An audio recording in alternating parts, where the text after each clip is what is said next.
Good morning students. Today we are going to study about the Niels Bohr model of the hydrogen atom and its limitations.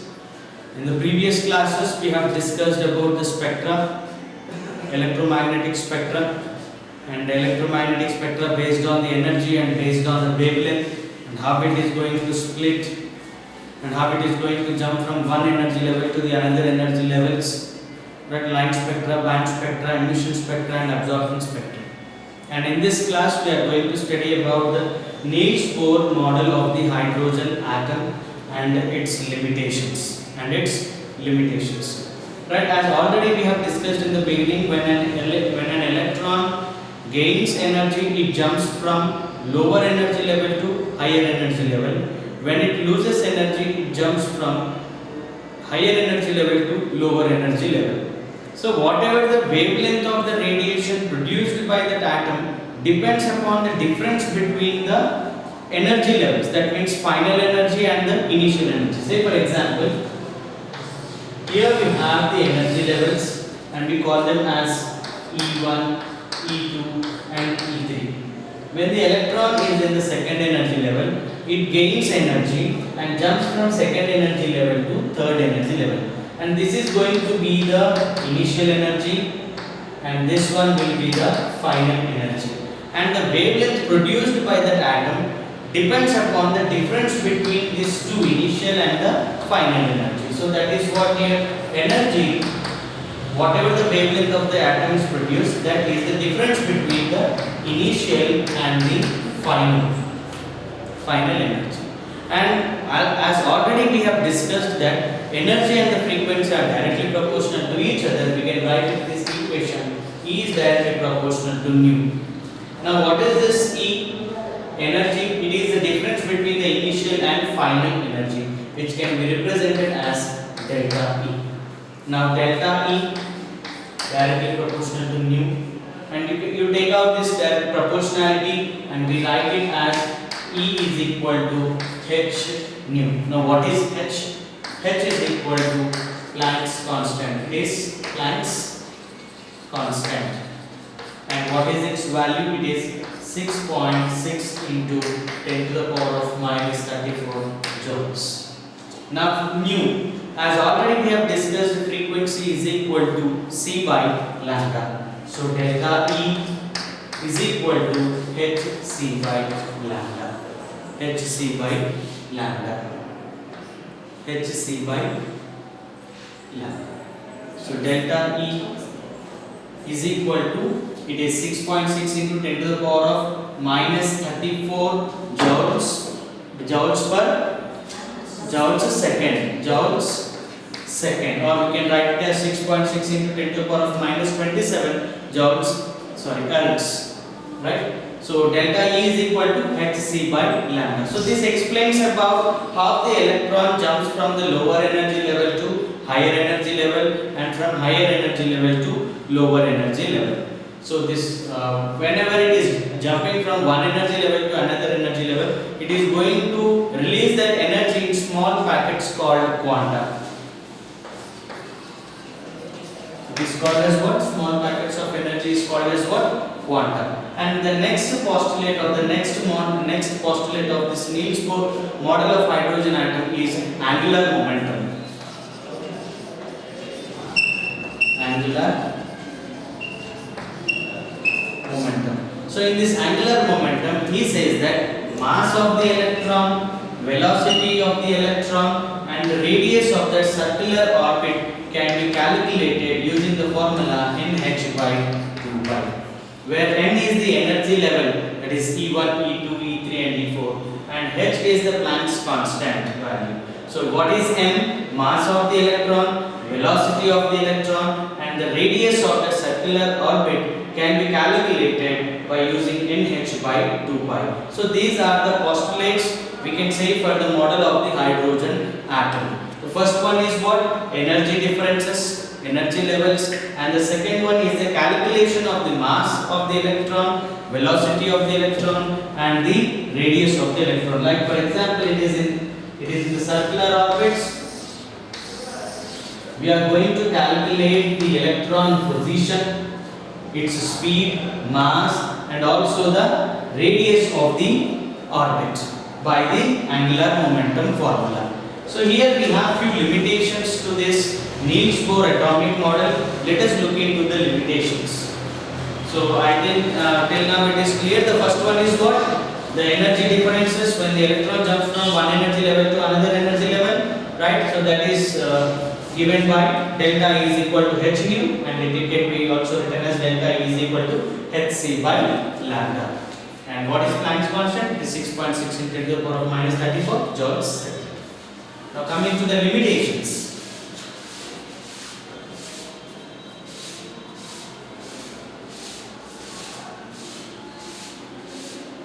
According to the limitations, in the limitations,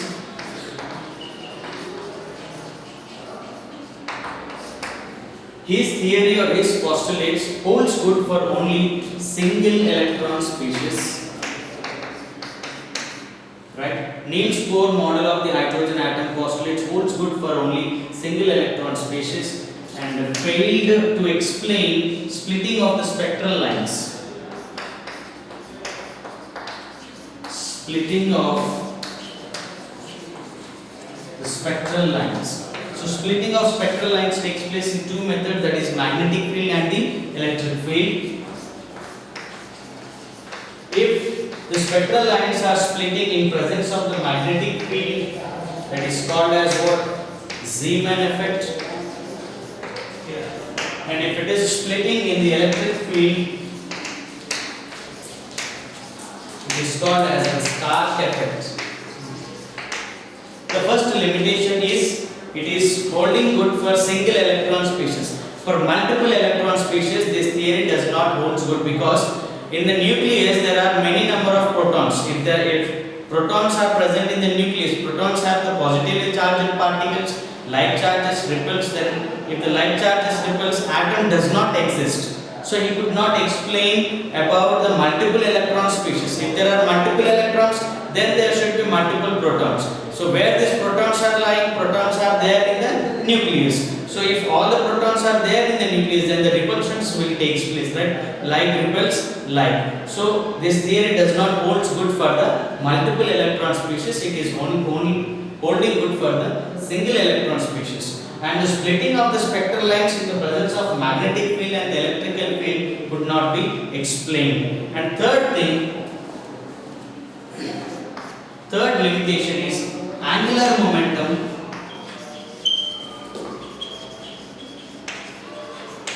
Angular momentum is violating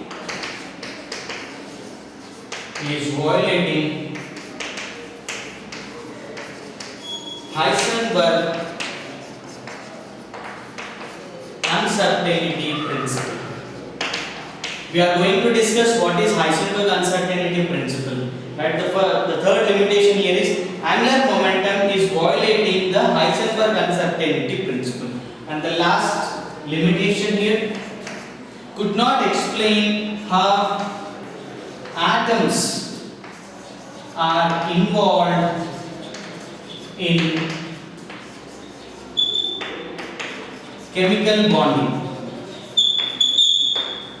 He could not explain how atoms are involved in chemical bonding to form a compound. These are the four limitations of the Niels Bohr atomic model of the hydrogen atom. Let us recall these limitations once. First limitation is it holds good for single electron species. It holds good for the single electron species. Next, could not explain splitting of the spectral lines, Zeeman effect and the Stark effect. In presence of magnetic field it is Zeeman, and in presence of electrical field it is Stark. And angular momentum is violating Heisenberg uncertainty principle. And fourth limitation is atoms are involved in the chemical bonding. How atoms are involved in chemical bonding? To form a compound. So that concept could not be explained by the Niels Bohr model of the hydrogen atom. Now let us see what is Heisenberg uncertainty principle.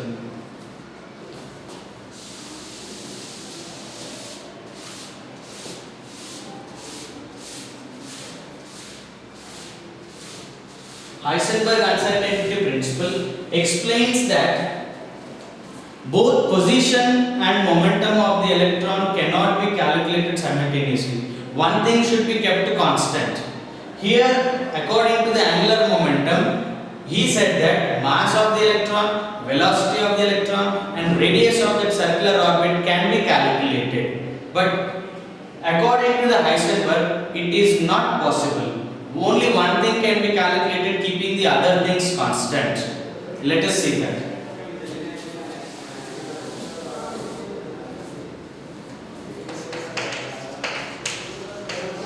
Heisenberg uncertainty principle. Heisenberg uncertainty principle. According to Heisenberg uncertainty principle, he says that when an electron is present in the circular orbit, as electron is tiny in nature, it has a very minute weight, very less weight, very tiny particle, not visible. So the exact position, exact speed and the radius of the electron cannot be calculated. One thing should be kept constant, and he gave the equation that is delta x delta p greater than or equal to h by 4 pi. Now what is this delta x stands for? It stands for position of the electron, and delta p is momentum, that is the speed and velocity, mass and velocity, position, mass and velocity. That means if you want to calculate position of the electron, the momentum should be kept constant. If you want to calculate momentum, position of the electron should be kept constant. Only one thing can be calculated. Both the things cannot be calculated simultaneously. You can calculate either position of the electron or momentum of the electron, keeping one thing constant. Say for example, if you want to calculate the position of the electron, if you want to know where the electron is lying, as already I told you, electron is a tiny particle which is having a very less weight. So if you use the light of the shorter wavelength, use light of the shorter wavelength, and when you disturb it, when you pass a light of the shorter wavelength to this atom, it is going to strike the electron wherever it is located, and it is going to change its direction and speed. So when any object, for example, if I am running and any object hits me, automatically my position, my direction and the speed is going to get disturbed. So in this way we can calculate the exact position of the electron. Keeping the momentum constant. So if you want to calculate the momentum, position should be kept constant. Only one thing is possible, two things at a time calculating is not possible. So what we are doing here, as electron is very tiny, very minute weight, less weight it is, right, when compared to the proton. That's why we are using what? A light shorter wavelength, a light of the shorter wavelength. Shorter wavelength light we are using, and we are making it to strike the electron in the circular orbit. If it strikes to that electron, what is going to happen? It is going to change its direction and it is going to change in its speed. When direction and speed are going to be changed, automatically the electron position is going to be located. Electron position is located based upon the change in the direction and the speed. Right? So this is what the Heisenberg uncertainty principle explains. It is impossible to measure the exact position and the momentum of the electron simultaneously. And this one also have got the drawbacks. Even the Heisenberg uncertainty principle also got drawbacks. It failed to explain the macroscopic objects. What are the limitations? Limitations of Heisenberg. What are the limitations of Heisenberg? Failed to explain macroscopic objects.